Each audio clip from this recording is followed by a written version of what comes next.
seen huge increase in new customer additions across segments. 143% year-on-year growth in number of new retail savings customers, 69% year-on-year growth in number of new current account customers, 85% year-on-year growth in number of new corporate relationships, and 39% year-on-year growth in number of new SME customers added during the quarter.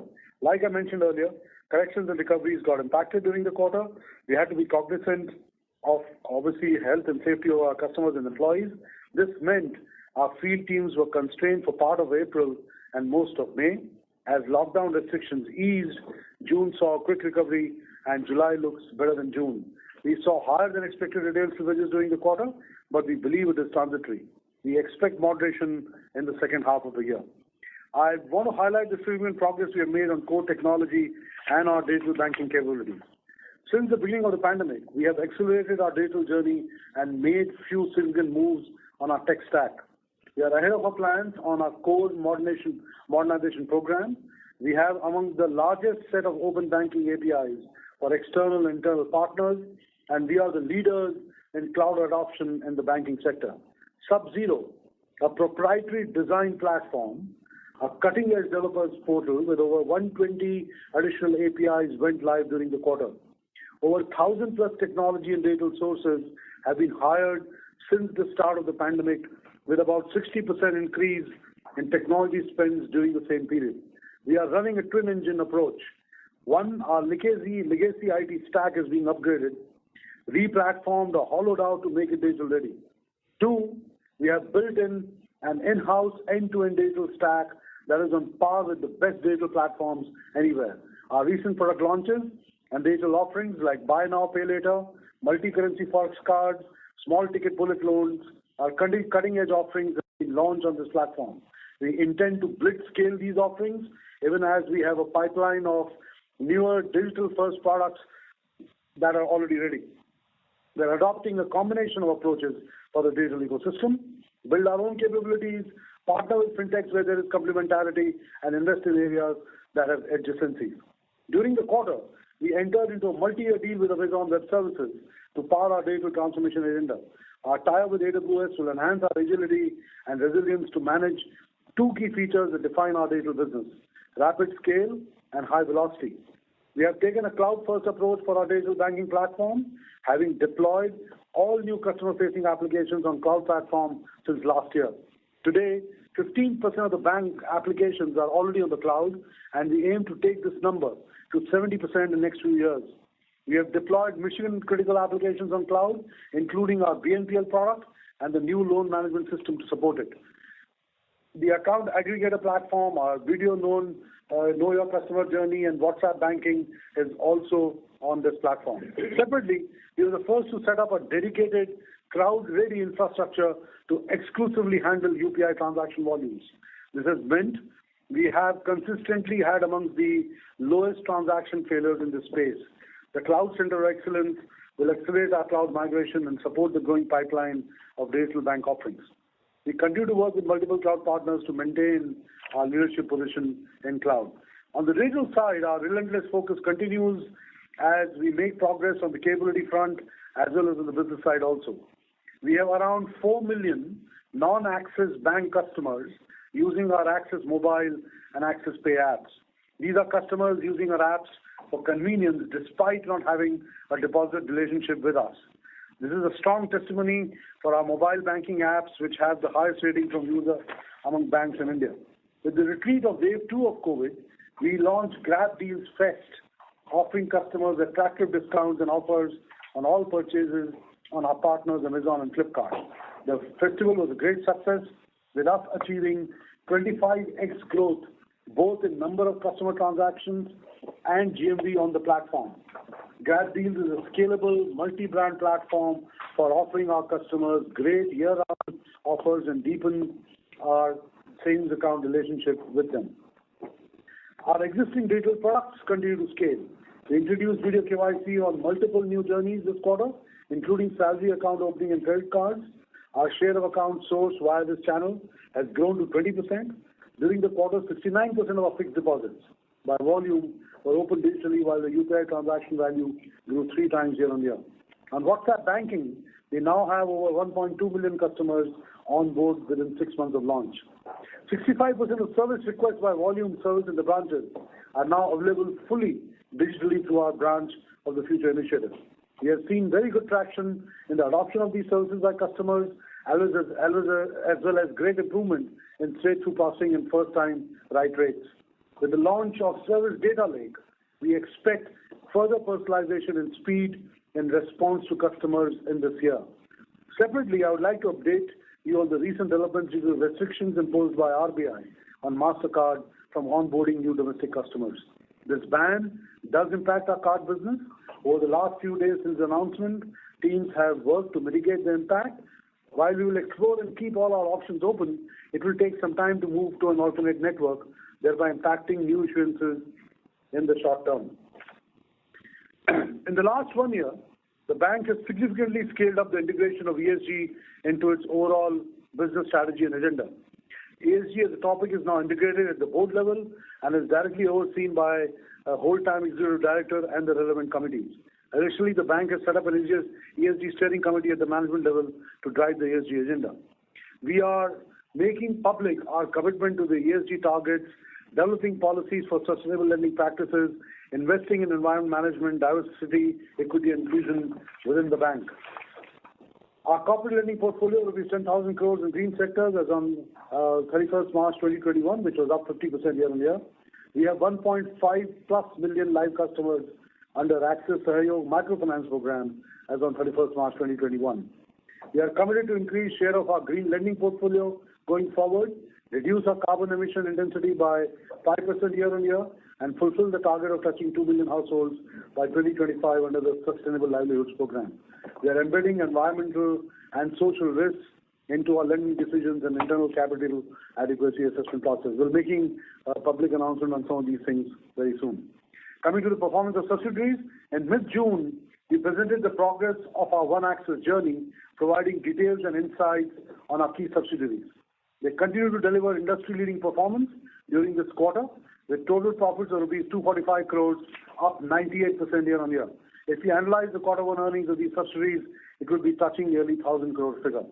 The net worth and earnings of these subsidiaries have grown at a CAGR of 18% and 61% respectively in last 2 years, even as the bank's investment in these subsidiaries stood flat at around 18,015 crores.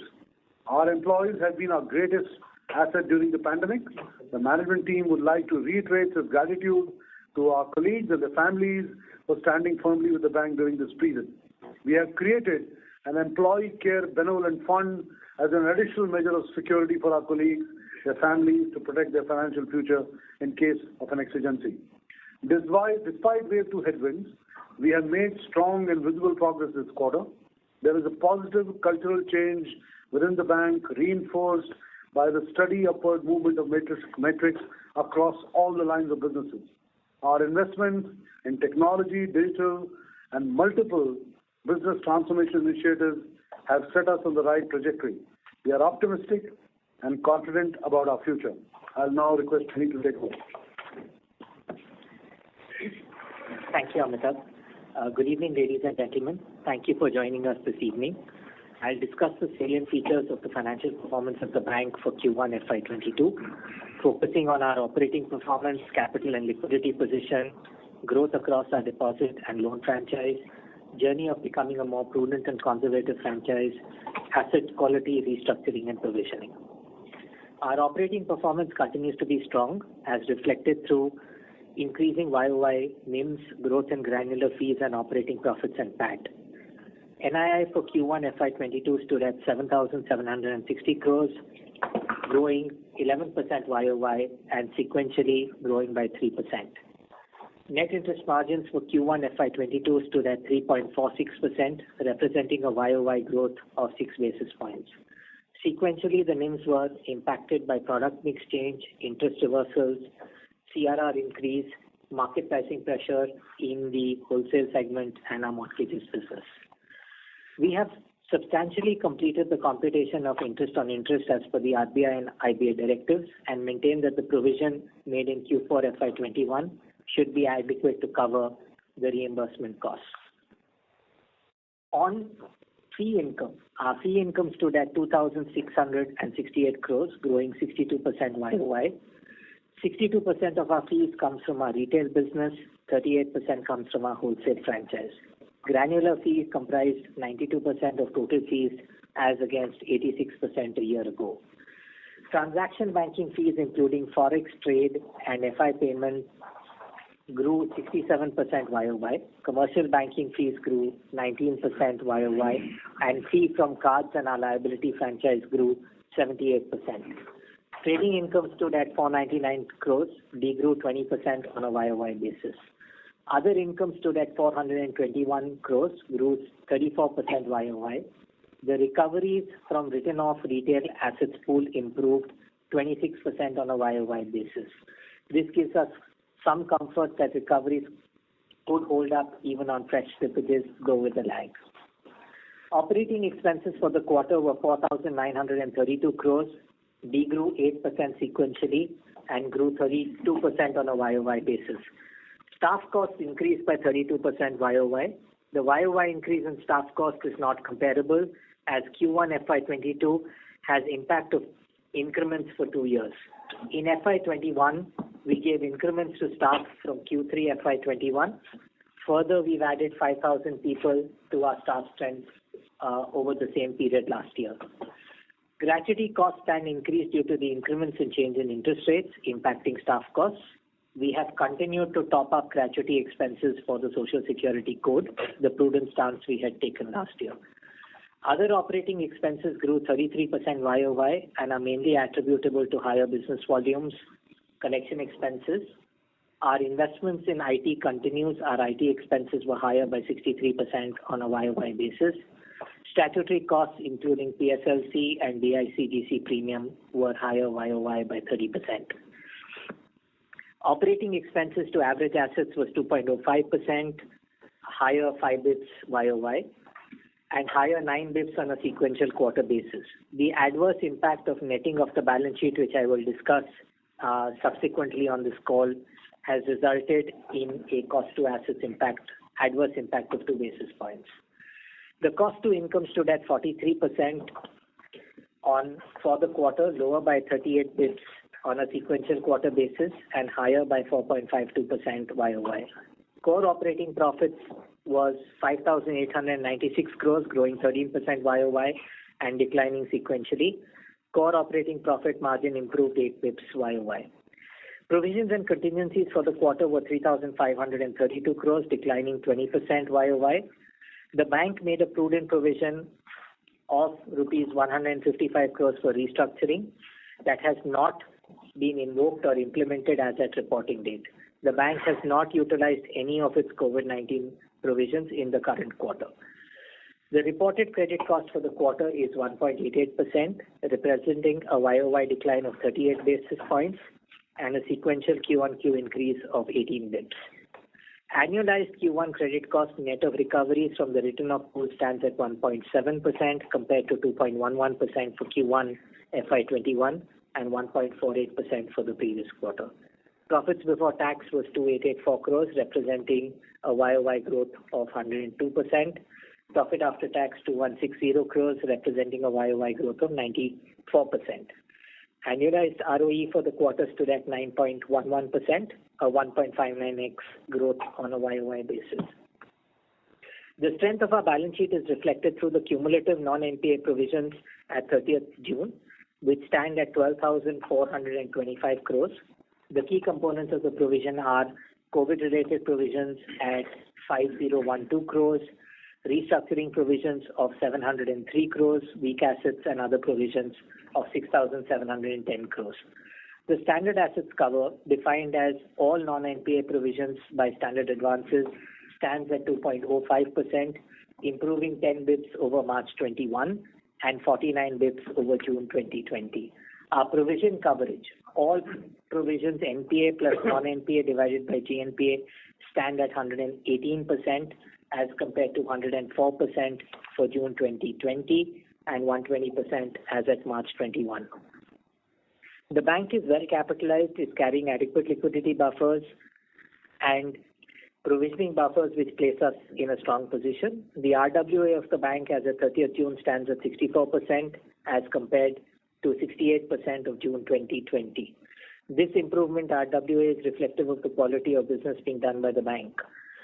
Our total capital adequacy ratio is 19.01 and our CET1 was 15.42, improving 154 bps and 192 bps on a YOY basis. The prudent COVID provisions that we carry as of June 2021 provide us with a capital cushion of approximately 67 basis points over and above the reported capital adequacy. Our average LCR ratio for the quarter was 115%, excess SLR was 74,974 crores. The bank was reporting structured collateralized foreign currency loans extended to customers who also placed deposits with the bank on a gross basis as advances and deposits respectively. For improved presentation, we have netted off loans from deposits received in India. This has resulted in the balance sheet reducing by approximately 8,700 crores. Prior period numbers have been regrouped where appropriate. Our liability strategy driven through premiumization, granularization and deepening has started to show early results.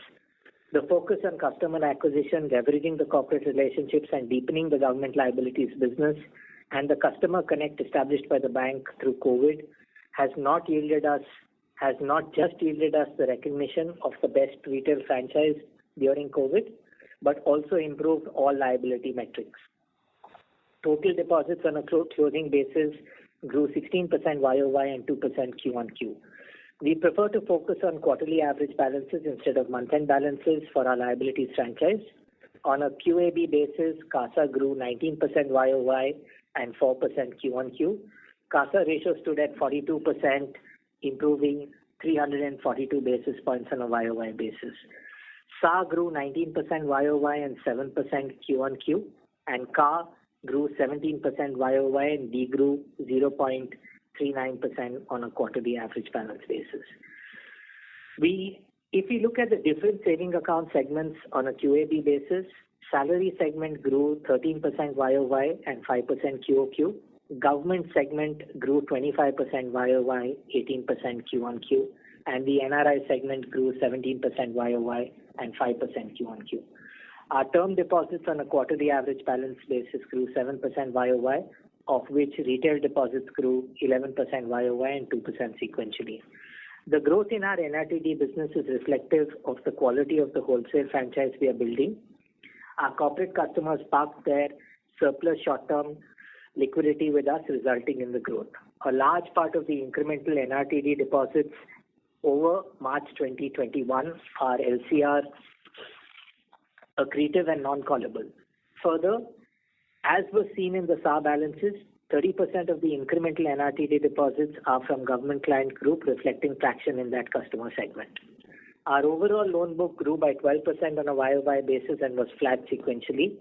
Granular secured retail loans in SME business and high quality large corporate businesses continue to be key drivers of our loan growth. Our loan book continues to remain balanced with retail advances constituting 54% of the overall advances, corporate loans at 36% and commercial banking group at 10%.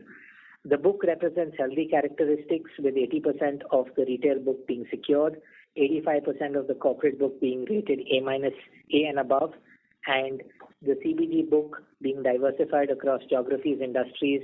96% of that book is secured and 67% is of shorter tenor. On a segmental basis, retail disbursements grew 3.3x YOY but declined 49% sequentially. The growth in disbursements and book are largely driven by transformational and digital projects underway across the retail product segment. Our Axis Virtual channel is helping us deepen customer connect and improve cross-sell. The secured to unsecured retail disbursement mix has started trending back to pre-COVID levels. Our branch sourcing of retail loans was at 50% in Q1 FY22. Retail loan book grew 14% YOY, 80% is secured. We continue to see strong traction in the retail loans across secured products like HL, up 14%, rural book up 18% YOY, and our small business banking book up 35% YOY, aided by the team's cadence, digital initiatives, and higher productivity. We have been expanding our coverage to rural and semi-urban geographies through our Deep Geo strategy, while strengthening partnerships with agri corporates and OEMs. During the quarter, we included 488 branches to our Deep Geo strategy, taking the total count of Deep Geo branches to 2,065. As a result, Deep Geo disbursements grew 211% on a YOY basis. Corporate book. We are progressing well on our endeavor to build a profitable and sustainable corporate bank. Corporate disbursements grew 63% YOY and degrew 52% on a sequential Q-on-Q basis. 94% of the incremental sanctions were A- and above. Our corporate book customer assets grew 4% YOY, with corporate loans up 8% YOY and 1% Q-on-Q. We remain focused on delivering higher growth from our chosen segments. The mid-corporate segment grew 36% on a YOY basis. Our commercial banking segment grew 18% on a YOY basis. These segments would help bring greater granularity, reduce risk while meeting our AROC criteria. The growth in our overseas corporate loan book is primarily driven by our GIFT City branch exposures. 95% of the overseas standard corporate loan book is India linked and 92% is A and above rated. Of our total standard fund, non-fund and investments outstanding to NBFCs is 31,534 crores. 99% of the same is rated A or above, with none of them having been granted moratorium. MFI book is a negligible amount of 3,684 crores and real estate is 17,563 crores, 60% of which is lease rent discounting. Our wholesale products banking business team remains focused on simplification and driving innovation across CAR, CMS, Forex and trade. During the quarter, we became the first bank to execute an entirely paperless import transaction with a host-to-host connectivity for one of the largest auto ancillary manufacturers. This has been a culmination of over 6 months journey with the cross-functional teams across coverage, products, IT operations coming together to make this possible. This digital offering would help the bank to further lift the growth trajectory of trade and FX flows business. The building blocks of our CBG business are now in place. Commercial banking disbursements grew 157% on a YOY basis. Within CBG, the small and medium enterprises grew 18% YOY. Early results of our tech-led transformation in commercial banking is measurable through higher RM productivity and nearly 70% reduction in login to sanction tax. The number of new customers added on the asset side increased 39% on a YOY basis. CBG card deposits now contribute 25% of our overall current account balances, grew 20% YOY and 2% sequentially, reflecting the quality of the CBG franchise we are building. Non-asset-based fees in the CBG segment grew 45%. The depth of our CBG relationships are also demonstrated by the fact that CBG contributes to 20% of our Burgundy Private and Burgundy account acquisitions. Prudent and conservative franchise. COVID provisioning, we hold COVID-related provisions of 5,012 crores as of June. We believe that this places us well for emerging or residual risks from wave 2. We reiterate that this should not be construed as a sign of relative weakness of the quality of our loan book. We have provided for all restructured assets as if they were classified as NPA. We carry a provision of 703 crores against these assets against a regulatory minimum of 238 crores. This includes a prudent provision of 155 crores made in Q1 FY22 for approved but not implemented restructuring. The overall provision cover for restructured loans stands at 23% with 100% cover on all unsecured retail loans. The gross slippages for the quarter were 6,518 crores, lower than Q3 FY21 but higher than Q4 FY21. At a bank level, 22% of the gross slippages are upgraded in the same quarter. Additionally, 7.5% of reported gross slippages represent linked accounts that continue to remain standard through the quarter. 19% of the retail book, 37% of the corporate book, and 41% of the CBG book on a segment basis represent accounts upgraded on the same quarter. In that backdrop, which is 22% plus 7.5%, 29% that I've explained, it's better to focus on our net slippages. Asset quality for the wholesale bank is holding up well. Net slippage ratio on an annualized basis for this segment in the quarter stood at 0.27%, amongst the lowest that we have had in the last 11 quarters. We see similar trends in our CBG portfolio as we called out for the wholesale book. Net slippage ratio on an annualized basis for this segment stood at 0.55%. We have negligible restructuring under COVID 1 and 2 for this segment. Retail collections were most impacted due to our cautious stance on exposure of our employees and collection agents to the virus, coupled by access restrictions in place by local governments. The net slippage ratio on an annualized basis for this segment stood at 4.53%. 55% of the slippages for the quarter come from secured products, where the LTVs are in the range of 35 to 50%. The demand resolution for the retail portfolio was 98% through Q1 FY22, a tad lower than Q4. Demand resolutions came down in the first 2 months of the quarter due to mobility restrictions, which impacted field collections. However, it was heartening to note that June 21 demand resolutions reached 99.5% of March 21 levels. Check bounces remain marginally elevated in Q1 FY22, but July check bounce rates were back to March 21 levels. They, however, remain higher than pre-COVID levels. Early bucket resolutions in June 21 continued across all asset classes in retail. Credit cards are either at par or slightly better than March 21. Recoveries from written off retail accounts have picked up in June 21 and are 85% of March levels. Recoveries during the quarter were more than 3x as compared to the same quarter last year. Given the inventory build-up, the positive outcomes in the collection efforts discussed, visibility of asset quality and early improvement should be seen in Q3 FY22, subject to no COVID wave 3. The bank has been judicious around restructuring loans, implemented fund-based restructuring, COVID 1 and 2 as a percentage of DCA is 0.33% of the book as at June 21 and compares to 0.3% as at March 21 on invoked pool.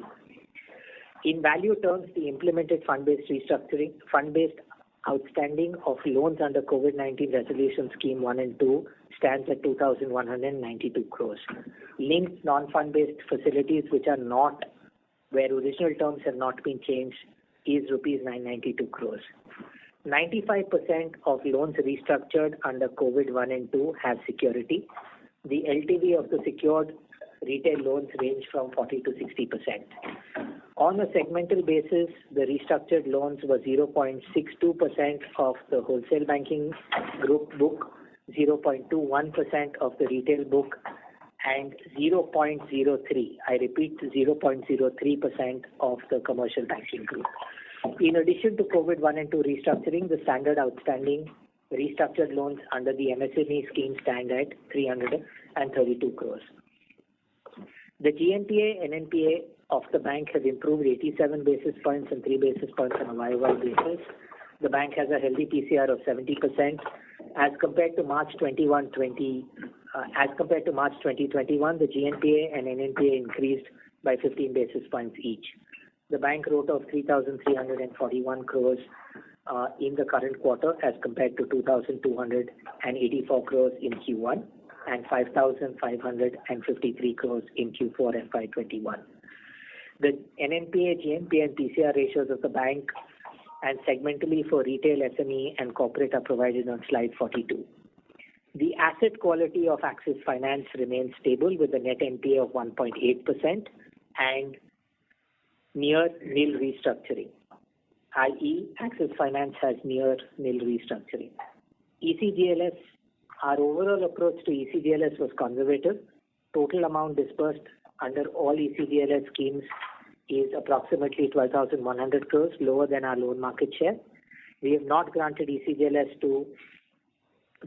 granted ECGLS to our existing customer set post a full credit assessment. ECGLS was given to approximately 28,000 customers across the bank. 99% of these customers by number were sanctioned under ECGLS 1.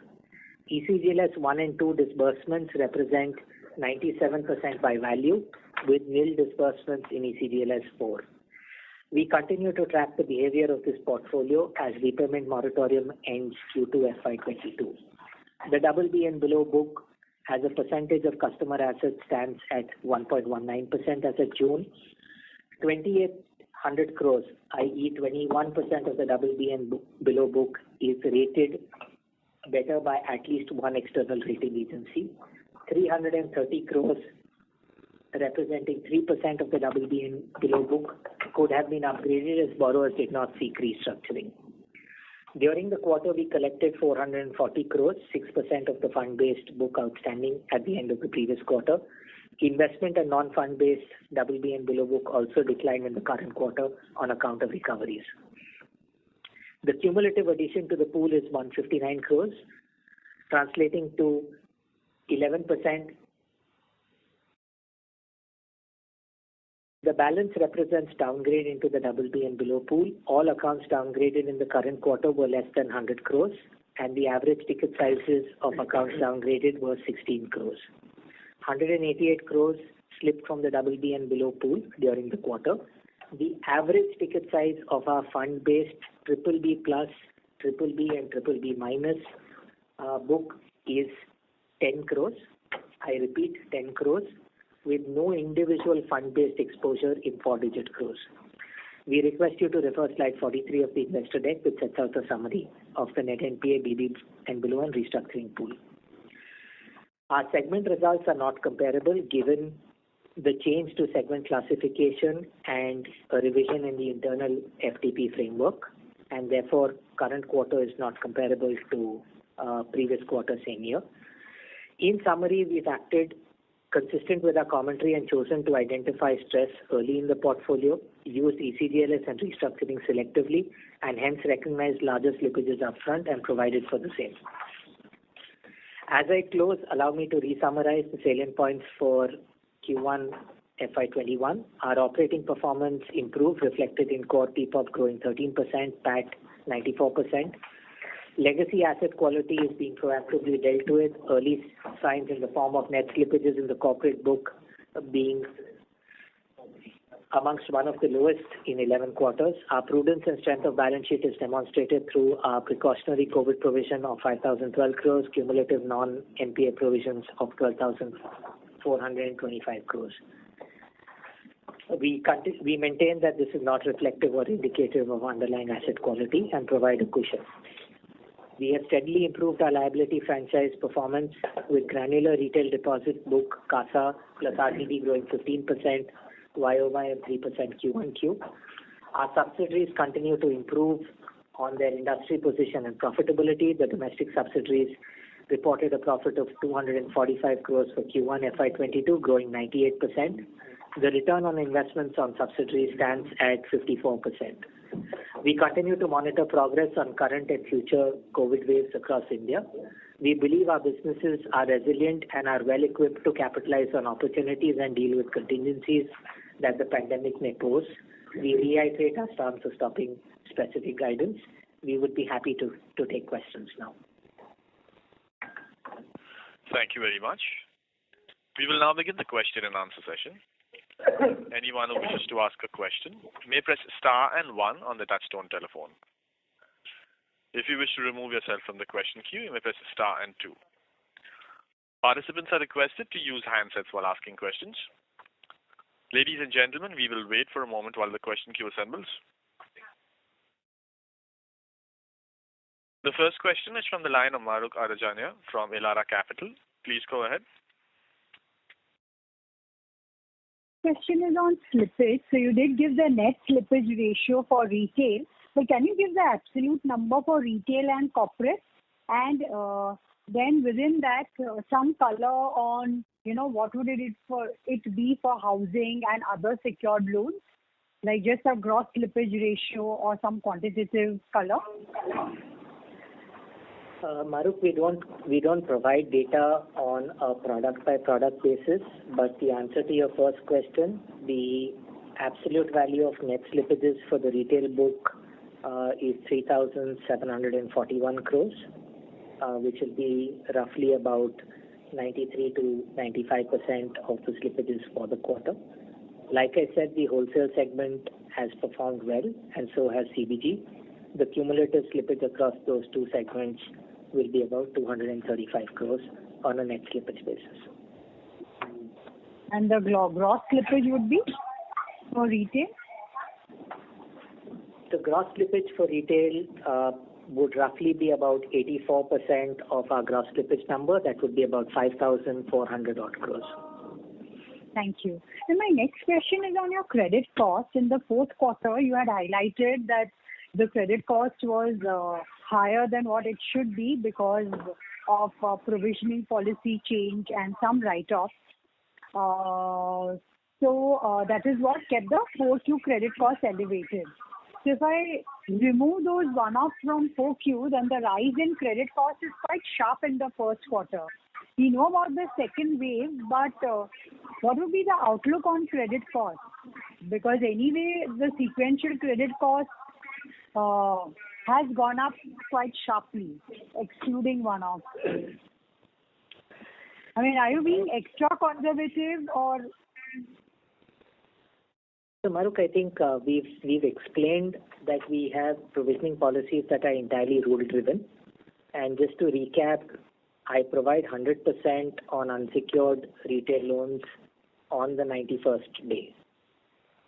So in a quarter where slippages are elevated because of the pandemic, provisions will come through. And like I said earlier, the early collection trends are looking positive. Subject to a COVID wave 3, we should see collections impact on slippages giving us benefits starting Q3 FY22. I also just want to recap for you a comment that I made earlier. When you look at our gross slippages, you must look at the fact that 22% of our gross slippages are upgraded in the same quarter. And this is a like-for-like account basis. And 7.5% of our slippages, as reported, are linked accounts, which continue to remain standard through the quarter. So please look at the gross slippages in that context also. Sure. And just one clarification that your total standard provisioning that you have mentioned, that would include the mandatory provisions, correct? The mandatory standard provision?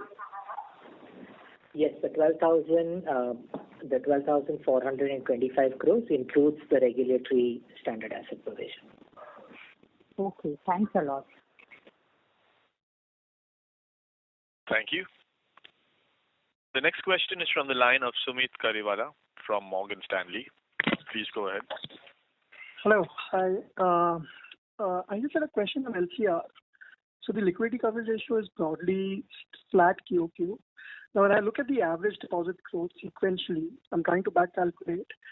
It's quite a meaningful one, and loan growth is not that much. You also explained that the wholesale deposits are non-callable, etc. So, and I know there are multiple other factors which impact LCR. I just wanted to understand why did the LCR not improve QOQ?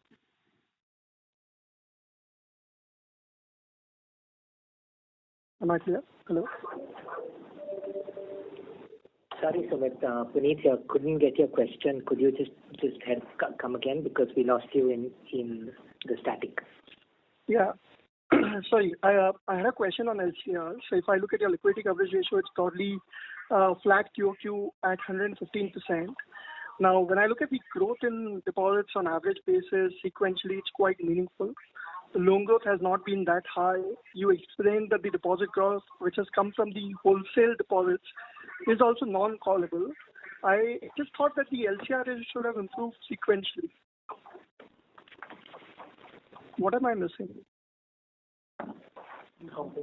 No, so thanks for the question. I think it's a matter of the the composition of how we are looking at the deposits. So there is a stock, and then there is an incremental run rate which comes in, and therefore the stock plus run rate is how we calculate the overall piece. So I think it is something which will be a glide path towards trying to improve the LCR. What we are trying to say is that as we speak, our approach has been to start looking at LCR accretive deposits, whether it be non-callable or whether it be granular retail. So a combination of that, hopefully as we go along, the calibrated glide path will work to our advantage. Okay. No, the reason why I was asking this is I wanted to get whether the margin decline sequentially, has that to do anything with higher excess liquidity on the balance sheet this quarter versus last quarter?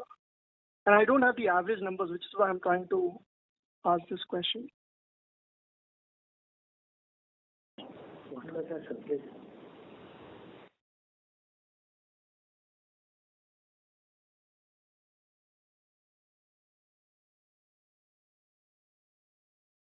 Sumit, just give me a moment. I'll come back to you with a response to your question on the surplus liquidity. I know for the current quarter, our excess SLR stands at 74,000 crores. If I reference that to the prior numbers and the average for the prior quarter, that should explain the answer. But why don't we continue in the interest of time? I will respond to your question in the course of the call. Okay, that was it, because I was just trying to understand why the margins came down QOQ. I understand the interest reversal part, but is it to do with liquidity? Anyways, I'll take this offline, Puneet. So Sumit, let me complete that answer. I have the number. So our surplus SLR was 58,000 crores compared to 74,000 crores in the current quarter. That itself should explain part of the surplus liquidity and the NIM pressure that we have. Second is the bigger impact on our NIMs has been our product mix. So as you realize that we have had an increase in the better quality foreign exchange book that provides us a better NII. So it's NII accretive, but from a spread perspective, it's decretive. So there's a product mix impact in the NIM that's played through. And the last impact on our NIMs is the CRR increase, which is the regulatory cost that has come through in the current quarter. So those are the three key variables that have impacted our NIM for the current quarter on a sequential basis. On a YOY basis, you would note that we have a NIM improvement by 6 basis points. Okay, got that. And if I may just chip in one last question. So how should I think about margins over the next 1 to 2 years? What kind of improvement is possible? Some guidance, range, drivers would be very helpful for me. So Sumit, I think we don't guide margins, but directionally, if I was to tell you, there is a part, and since you've asked this from a longer time frame perspective, you would note that there's a couple of structural actions we are taking on our balance sheet. One is the RIDF PSL compliance that we've been playing through. So as our RIDF balances decline, we should see a structural improvement in our NIMs. It's about 48,000 odd crores on our balance sheet, and those clearly deplete NIMs for us. So that's one structural improvement in NIM.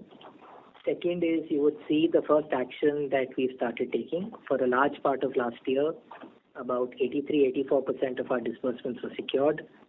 In Q1, we started getting comfortable in reopening, and 79% of our disbursements were secured.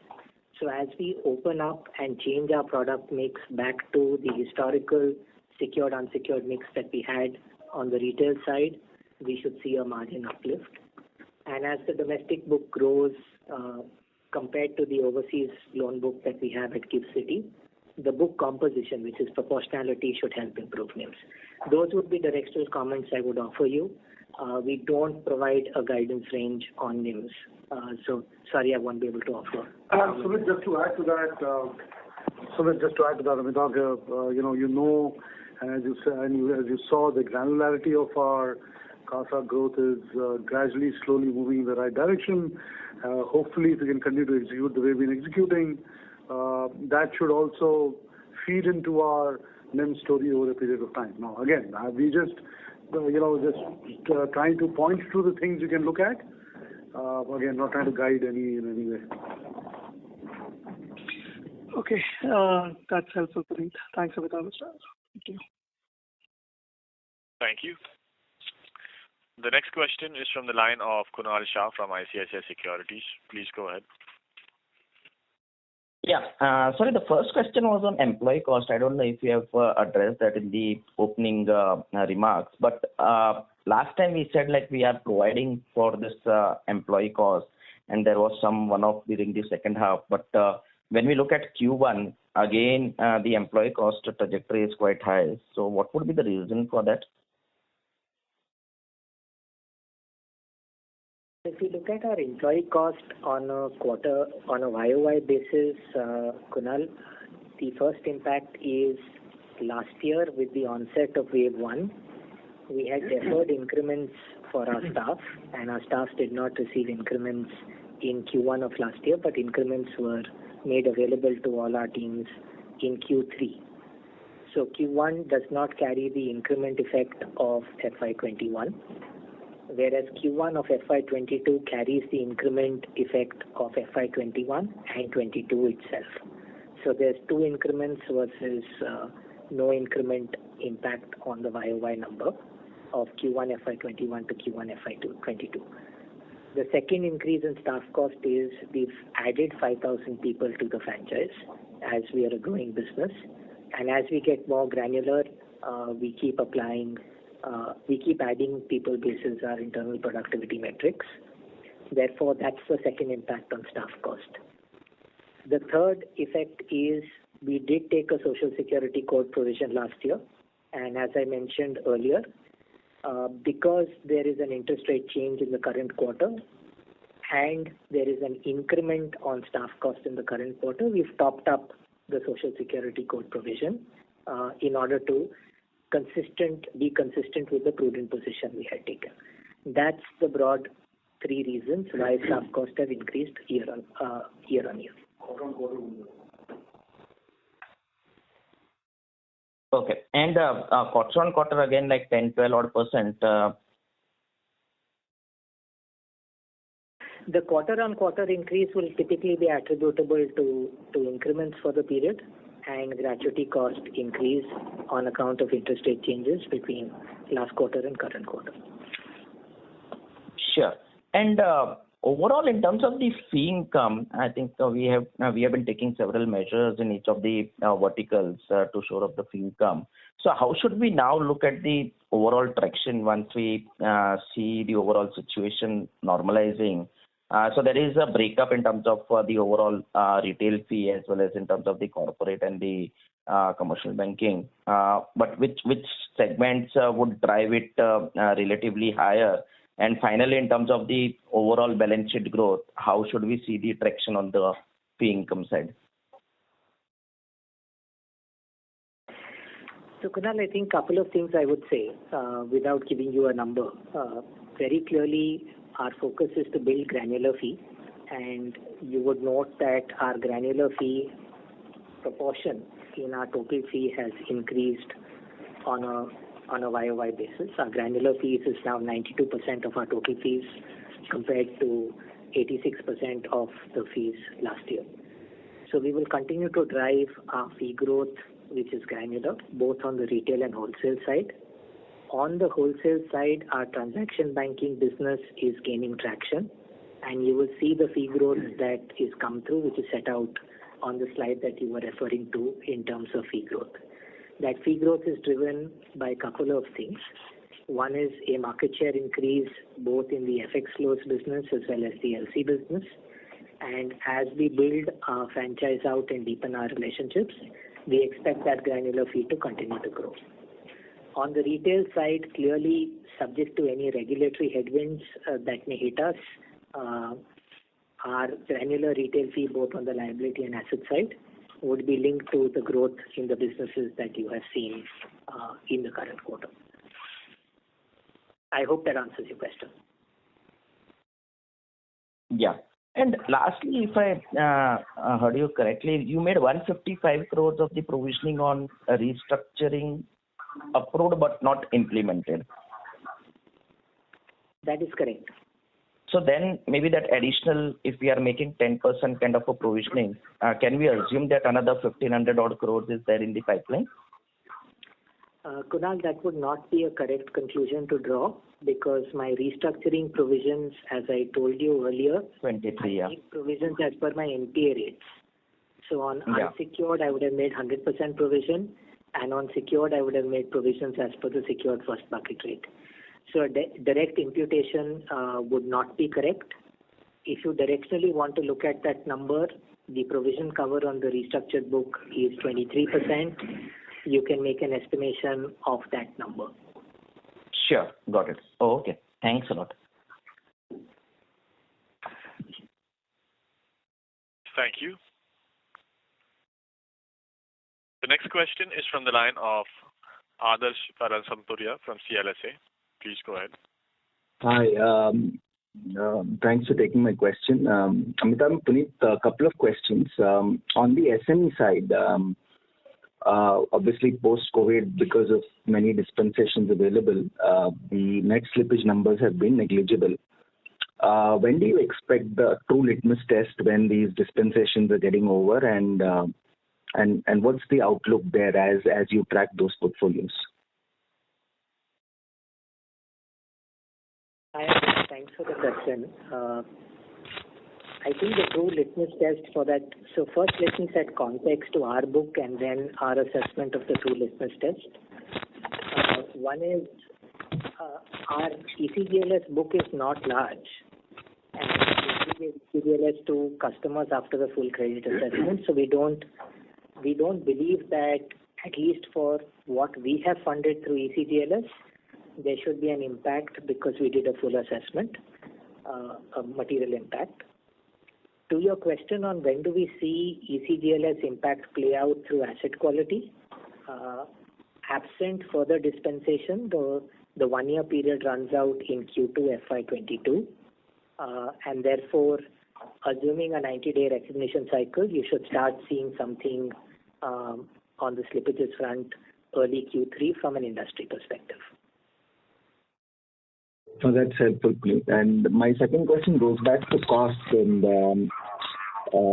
obviously I'll have explained why staff costs went up, but for most banks that we would track, cost incomes have settled. While it dipped in the first half last year, where activity was low, they've actually settled at a lower level than pre-COVID. For our bank, I see that we are at or a little at pre-COVID levels, and you see the top 2-3 banks, they are 2, 3, 4 percentage points lower. So we are catching up on some investments. We are, what if you've seen that? Could you explain why that gap is there? So Adarsh, again, thanks for the question. I won't be able to discuss why a certain bank has a certain cost-income ratio.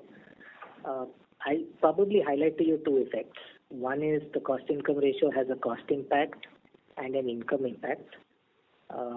It is public information that the NIMs of the other banks that you referred to are higher than us, and we've said we have a clear trajectory to improve our NIMs. So the income effect on cost income plays out through our financial statement. Therefore, a better way to look at our ratios and the progress that we are making on the cost side is to look at cost to assets. Cost to assets has gone up in the current quarter. I just want to call out for you that 2 basis points out of the increase is on account of the asset shrinkage because we reclassified or netted off advances against deposits. So on a like-for-like basis, my cost to assets ratio would have been 2.03%. This is primarily driven by the fact that we continue to make our investments in growing the franchise, and I called out earlier the IT costs were higher by 63% on a YOY basis, and so were my collection expenses. So that's the reason why my other expenses other than staff were up. I still maintain that we will be on a cost to asset basis 2% or thereabouts on a full year basis, and we should be able to pull this back. Others, just to add to what Puneet said, it's very important to understand that during the pandemic, actually, we have doubled down on our IT, digital, analytics expense because we believe that this presents a perfect opportunity to actually gain market shares. As Puneet very rightly pointed out, the income should come through the next couple of years. Please also understand and appreciate that we have very large transformation projects on in almost every part of our business. We have mentioned in our call about Sankalp, which was the our SME-led transformation initiative. I talked about the fact that we have launched a best-in-class transformation program for our wholesale banking products, which is again an 18 to 24-month program, which will take us, we believe, into a completely different orbit in terms of what we can offer to our corporate banking clients. And we have similar projects on in other businesses. We have not talked too much about it. And as you go through these transformation projects, the expenses tend to be upfront, and obviously the benefits come later.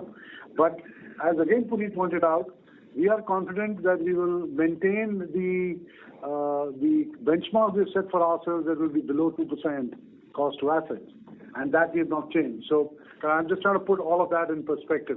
Keep all that in mind, and so obviously as a bank we are very, very committed to some of those numbers. Perfect. Thanks. Thanks a lot, Amitabh and Puneet. All the best. Thank you. The next question is from the line of Prakhar Agarwal from Edelweiss. Please go ahead. Yeah, hi sir. Just a couple of questions from my side. One is on this statement that you made on slippages that probably from Q3 we may start paying some sort of benefit. Given the fact that large part of second wave happened in Q1, do we expect that Q2 numbers will be elevated, which is first? Second, even if we see some sort of reversal in slippages, do we also see that probably the buffer that we have created, or COVID buffer that we have created, realization starting Q3? Let me answer the second question. I'll ask Puneet to answer the first. Boss, we have worked very hard and taken a lot of pain to get our, to build up this additional cushion. This cushion does not reflect on our worries on the asset quality, but I think, and by the way, we have created this cushion based on certain rules which we have set up, which have been signed off by our board, our audit committee, and the statutory auditors. We are not going to run back to all of them and say, oh, by the way, we want to change the rules because, X, Y, Z has happened. The risk in the system remains. All of us are talking about the potential of a third or a fourth wave. We will think 100 times before we start reversing any of those provisions which we have created. So my answer, I think I'm giving a long answer. What we're really saying is chances of it getting reversed in a hurry are quite low. Puneet, you want to add to the first question? So Prakar, thanks for the question. I think to your first question on normalization, couple of positive trends we are seeing in June and July, which is demand resolutions have gotten back to about 99.5% of March 21 levels. Our overall recovery efforts are also strong, but I think the way to look at the number is when there is an inventory build-up in the system because of pandemic-induced stress, the inventory rundown does not happen instantaneously. So this is not something that will pop up and play out in a month or so. I think given the inventory build-up that we have, coupled with the positive outcomes and collections that we are currently seeing, we think Q3 FY22 will be the period where normalization would take place for the system and for us. Just one more question. In terms of the pool that would have availed moratorium last year, have you done some analysis as to how much of that has already slipped or restructured or would have taken ECLGS the scheme to some extent? Just wanted to get a sense of those customer base who took a moratorium, what is already in some shape or other has been a second pressure point. So, Prakhar, we do a lot of internal analytics. We don't call out the effective impact of what the moratorium customer did, because there are multiple routes that a moratorium customer could have taken. So it's something that we track, but we don't publicly disclose what percentage of the moratorium pool would have slipped. Okay, just one last thing. You made certain comments about recovery this quarter about retail corporate. If you could just repeat those, I missed that part. Sorry, Prakhar, I missed your question, please. Actually, you in your opening statement, you made some certain comments about recovery in this quarter. If you could just repeat about where this recovery is coming from, I missed those comments. So, couple of things that I called out. I said 22% of the gross slippage got upgraded within the same quarter on a same named account basis, and 7.5% of the gross slippages are linked accounts that continue to remain standard. An account will continue to remain standard if it pays and is below 90 DPD across the quarter. So those were the two call-outs that I made for the gross slippage number. In terms of rupee crore recovery, is not as strong as the previous quarters, given collections was not accessing customers for a meaningful part of April and May and early parts of June. So that is it from my side. Thank you so much. Thanks. Thank you. The next question is from the line of Akriti Kakkar from Goldman Sachs. Please go ahead. Yeah, hi. Good evening, Puneet. Just two questions. Number one, on the write-offs. This quarter again, we've written off almost about 0.5% of the loan book. Last year we wrote off 2.2%. So can we just understand, what's the write-off policy? What's driving this? Numbers, stand out. So successively, we've been writing off pretty significant amount of loans. So just wanted to understand this bit a bit better. Rahul, thanks for the question. The write-off policy is codified, and the way our policy works is retail gets written off basis a predefined quarter after which the account is 100% provided for. So if an account is 100% provided on in quarter X, it will be written off on a predefined frequency after quarter X's completion. No discretion at my hand, no discretion at anybody's hand in the system. It will just get written off in due course. We continue to retain our right to recover. These are prudential write-offs. And obviously the recoveries start reflecting in other income in due course. To your question on what has impacted the current quarter's write-offs, if you recollect last quarter, we had explained the fact that on our commercial banking business, we had enhanced our provisioning policies, and the provisioning policy resulted in a set of accounts being fully provided. We also codified the write-off rules on commercial banking, and pursuant to those codified write-off rules, the write-off of part of the CBG portfolio has taken place in the current quarter. So, as we stand today, across our commercial banking business and across our retail business, there is no discretion available in our system insofar as write-offs are concerned.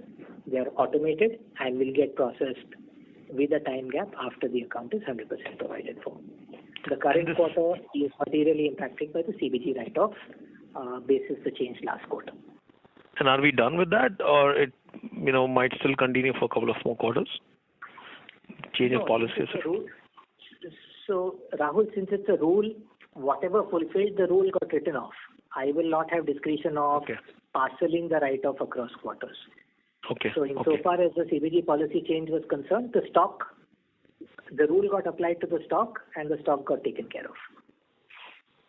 Understood. And essentially what you're saying is predominantly it's come from CBG portfolio.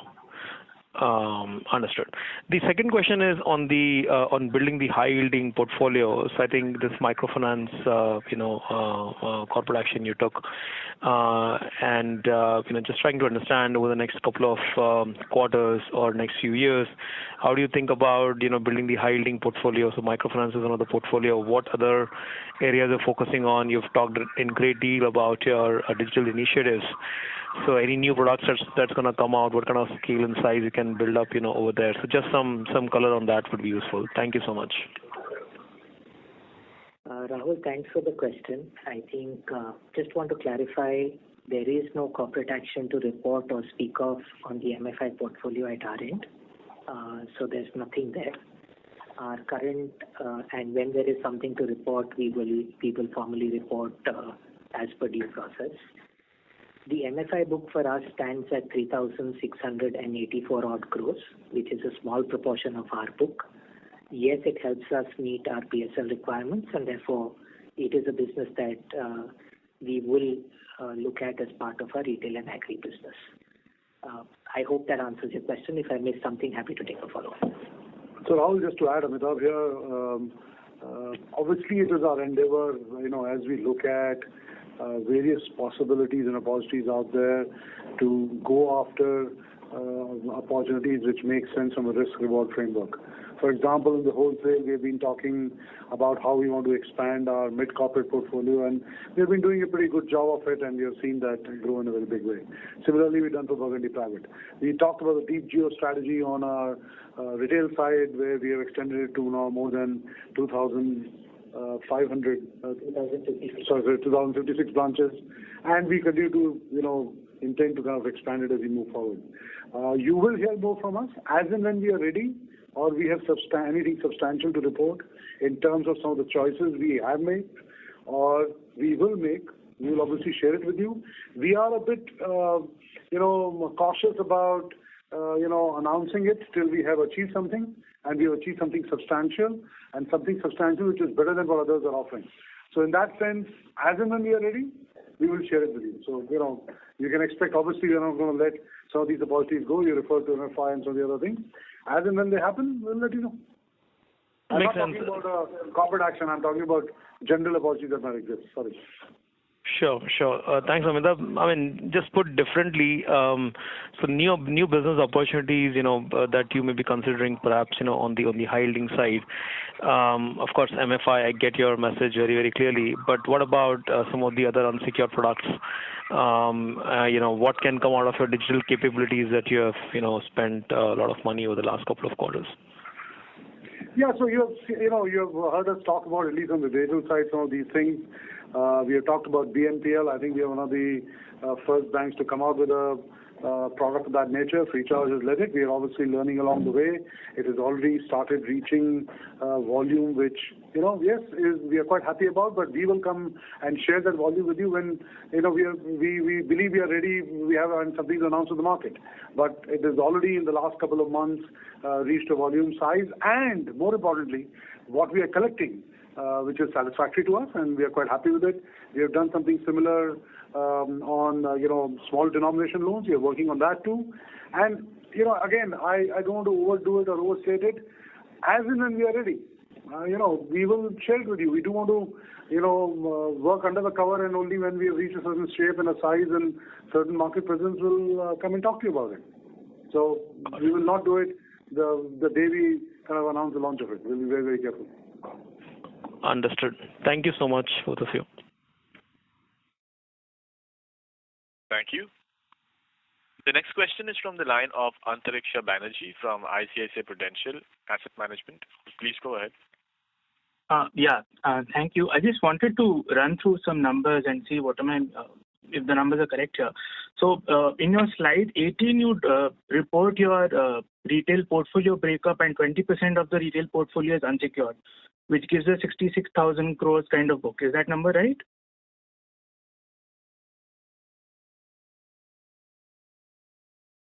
Hello? That should broadly be correct. Yes, that should broadly be correct. And you also reported your gross slippage in retail to be about 5,400 crores. And you said that secured constitutes 55%, which means 45% of this 5,400 is unsecured. Is that the right number?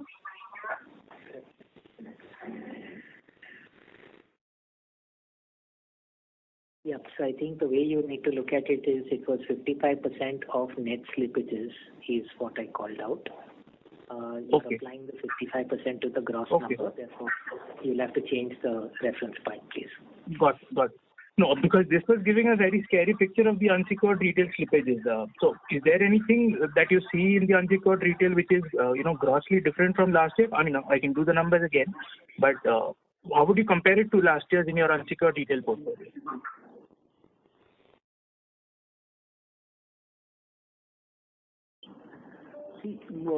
This quarter was a particularly severe quarter in terms of impact on the unsecured business. Going forward, June has been better than May and July has been better than June. Things are improving, and as Puneet also alluded earlier, that we should see a full-fledged recovery if this trend continue by Q3. So we do not see a repeat of last year, provided there is no third or fourth wave of COVID. Sure, because I think at the margin you're also more positive on growing unsecured, right? If I look at your disbursement mix, so hopefully the trends are better than last year and the weaker customers have been weeded out. So the last point you made is absolutely correct. The weaker customers have been weeded out. If you look at our overall book composition, it still remains about 80-20, and on the margin it may be slightly that unsecured is higher, but I think we are comfortable being in 80-20 or 78-22. That kind of number is what we will be holding on to. And if I just compare the slippages or delinquency, whatever you want to talk about, between salaried and self-employed in the unsecured portfolio, is there an order of magnitude difference, or is it largely comparable? So it's largely comparable between both the unsecured SME and the unsecured salaried personal loan. Okay, sure. Thank you. That's all.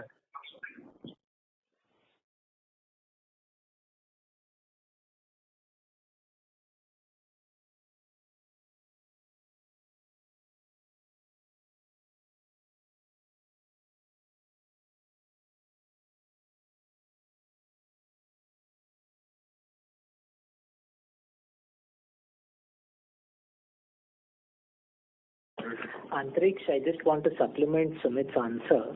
I think since your question was asked in the context of personal loans, I just request you to look at slide 18 of our presentation. Effectively, you will see that 100% of our personal loans are to salaried segment, and therefore Sumit's answer generically applies to the portfolio. But in the PL, our PL is all salaried. So that distinction. Correct. I mean that implies that the credit card number, the slippage from the credit card self-employed number is that much larger, right? So that's the concern. I mean, if I look at your credit card growth QOQ, I know the percentages, there could be some rounding of errors as well, but the growth has started again, right? I think you're intimately more positive on growing credit cards. So bulk of that comes from salaried, or are you still doing self-employed growth as well? I just wanted some sense on that. Antariksh, I'm happy to work the numbers with you offline. I think sure. I'd like to understand the math that you're doing before I respond to it. I think the limited point I was making is to Sumit's point that 100% of us PL is salaried, but happy to spend time with you working this number offline. Sure. Thank you so much. Since you asked on the credit card, this is Sumit here. I think that portfolio is in very good shape. Whether we look at all the metrics there in terms of revolve, slippage, etc., it's doing pretty well. That's not something we are very keen to grow that portfolio. Sure, appreciate it. I'll connect with you. Thank you. Thank you. The next question is from the line of Abhishek Murarka from HSBC. Please go ahead. Good evening, everyone. Just a couple of quick questions. One, when you called out that, of the retail slippages, 55% was from secured, is there a predominant segment over there? Like, which part of secured is that coming from? Is it home loans or LAP or auto? If, just some qualitative color there would be helpful. And I can come back to my second question.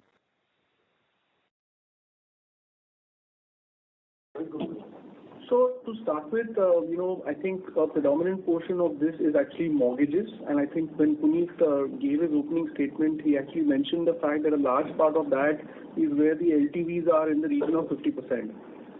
These, what we would like to believe, are probably temporary cash flow mismatches. And because of such low LTVs, we believe that, you would see larger recoveries once the legal tools start flowing in. If I can just extend that, most of, across the sector, we are seeing a higher amount of restructuring or slippage in the mortgage book.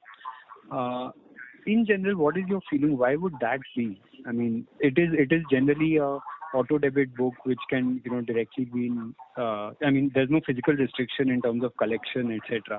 So why is slippage generally going up in that segment?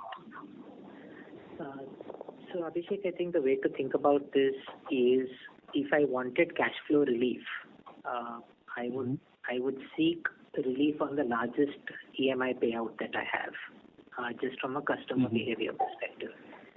And effectively, if you look at the loan portfolio across the industry, in rupee terms, the largest EMI would be for this asset. Sure. The reason we feel comfortable is the LTV values, and secondly, from a consumer behavior standpoint, people don't like losing their homes because they have equity in the asset. So as things improve, this portfolio should come back. We'll have to see how long it takes to come back. But that's probably the reason that the home loan EMI is the one where you're seeing some traction. So Puneet, logically extending that, it means that, in July at least, when things would have been much better than April, May, and, you would have seen all your EMI cycles also by now, you should have seen a very strong rollback from these set of customers. So have you noticed anything like that? Because, as you say that, nobody wants to lose their house, so they would want to come back, and the moment liquidity demand for cash is down, they would want to pay back or make up their arrears. So you make a fair point, but unfortunately the way the regulation is that once I become an NPA, for me to be reclassified outside of NPA, I have to clear all dues. Yeah, not for reclassification, sorry, but just generally collections from these accounts. Because you said we'll have to wait to see how it comes back. But I was, just thinking that it should have come back by in July. So have you seen anything like that? So like I said, July collections on a portfolio basis has improved and is showing the right trajectory. So that we can confirm to you is happening on our portfolio. Okay, but any particular trend on this portfolio which would have slipped, that's not available, is it?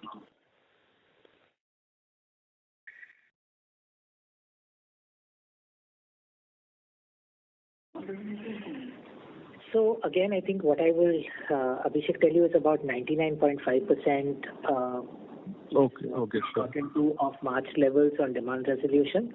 Right. I think if you applied that across the board, roughly should play out across product portfolios. Sure. Appreciate that. And just one second question on this corporate and commercial banking. Now, most of your loans are A and above, and that's where you're focusing. In general, I'd just like to know what would be the yields in that segment. Just broad, a sort of broad indicative yield would help.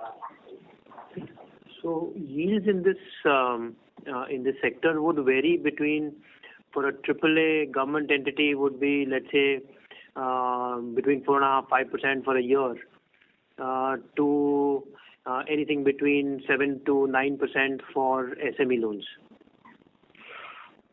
Okay, so broadly the commercial banking group, there it would be roughly 7 to 9%. Correct. Okay, perfect. Thank you so much.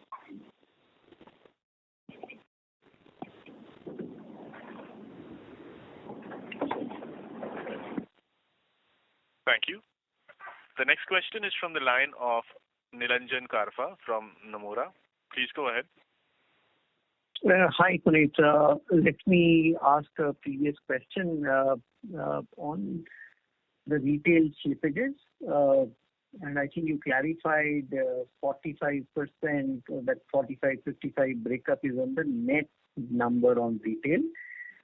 But even that is showing up, so if I can run again the number, out of 3,312 billion of retail, 20% is unsecured, it's about 662 billion. If we have a, net retail slippage of 35 odd billion, let's take, simplistic number, and 45% of that is anywhere about, 16 odd billion. So 16 upon 616. And if you analyze it, it's still 10%. In a way too. I mean, you would assume that, a large part of this should have, gotten, rid of even in the wave one. So what is it that has slipped in the retail? And since you pointed out, the reason is, that all the data on slide 18, it basically would point to that, that 31% of credit cards is probably a higher risk segment out there. Would that be the, the sort of a fair assessment of what things have panned out on the unsecured side?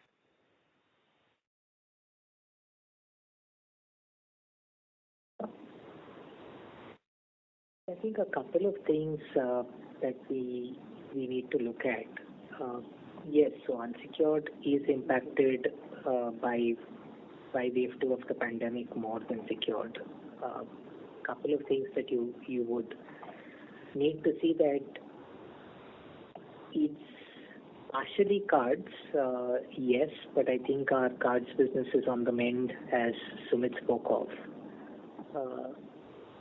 Annualizing a high slippage quarter, in my mind, is not the right way to look at the number, because effectively what you're saying is wave 2 that hit us in Q1 of FY22 will keep impacting us in all 4 quarters of the year.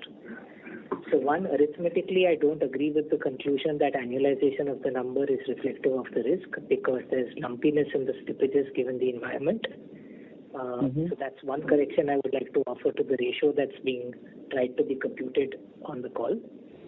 And the second is, like we said, there is a demand resolution number that we are seeing uptick, and that should help with recoveries in due course. So, if I can interrupt, Puneet, I'm so sorry. The resolution number, or the demand resolution which you said is what, 99% of March. I thought you mentioned that number for the entire book and not for the retail. So right? Effectively, apologies. What I'm saying is that is reflective of our portfolio as a whole, and there isn't a material differentiation for me to call out between retail and wholesale here. Second point I would make is, given that my net slippages on wholesale is exceedingly small, the demand resolution is effectively reflective of my retail book. And I would again reiterate to you that annualizing a high slippage quarter number is not the most appropriate way to look at a portfolio, because it assumes the same market scenario and the same pandemic scenario to run for the next 12 months consistently. I think that's where I'll pause and think about it in this manner. Sure. No, that was not the intention. I'm just trying to, because we end up looking at annualized number always for every quarter. Secondly, on the secured side, and I think there were questions around that also, did we, if you can qualitatively comment on home loans and rural loans, and whether rural, there were gold portfolios which also, the gold lending portfolio which also defaulted. And if you can compare these qualitatively versus, let's say, the full year of FY21, that is home, rural, Q1 versus full year FY21.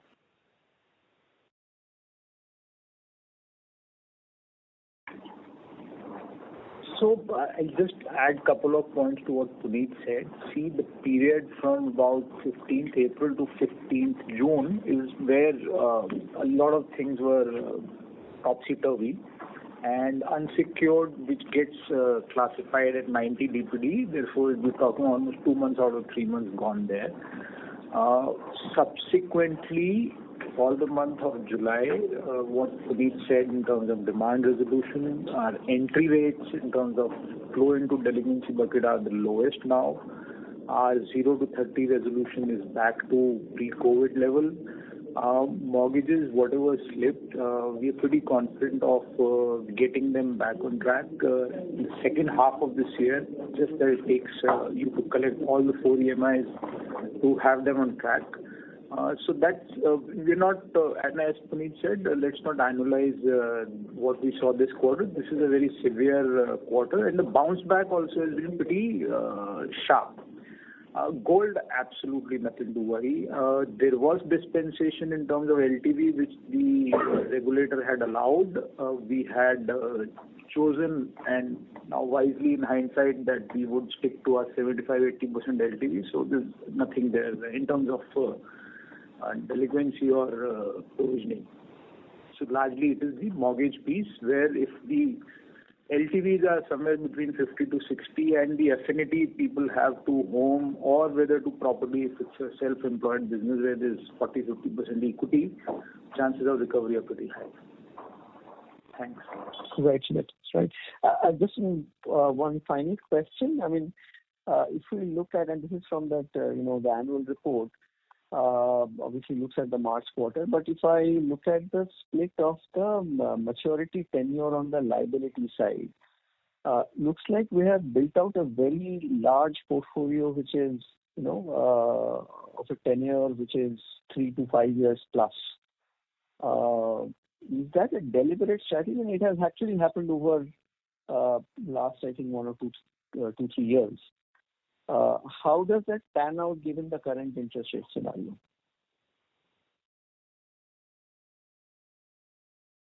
I mean, I'm happy to take it offline if you want. No, so I'm happy to give you a first cut answer and then maybe discuss this with you offline again in detail. But I think my first cut answer to that question is the maturity profile of assets are not reflective of the interest rate risk that we run because a dominant part of our portfolio is priced off a floating rate benchmark. So the entire corporate book is effectively floating rate. Our mortgages book is external benchmark linked. So if there is an interest rate cycle risk that comes through on the liability side, as long as the external benchmark moves, we should be able to get asset pricing. The ALM position would be a liquidity question, and on the liquidity side, I think our core deposits and our term deposits cover us for that bucket of asset creation. I hope that addresses your question. Yes. Thanks, Puneet. Thank you. Thank you very much. We'll take that as the last question. I would now like to hand the conference back to Mr. Puneet Sharma for closing comments. Thank you, ladies and gentlemen. Thank you for having spent the time with us and discussed our results. It's been a pleasure. I hope that you and your family stay safe. And if there are any follow-on questions, please feel free to reach out to Abhijit, and we'd be happy to clarify. Thank you and have a good evening. Thank you very much. On behalf of Axis Bank, thank you for joining us, and you may now disconnect your lines.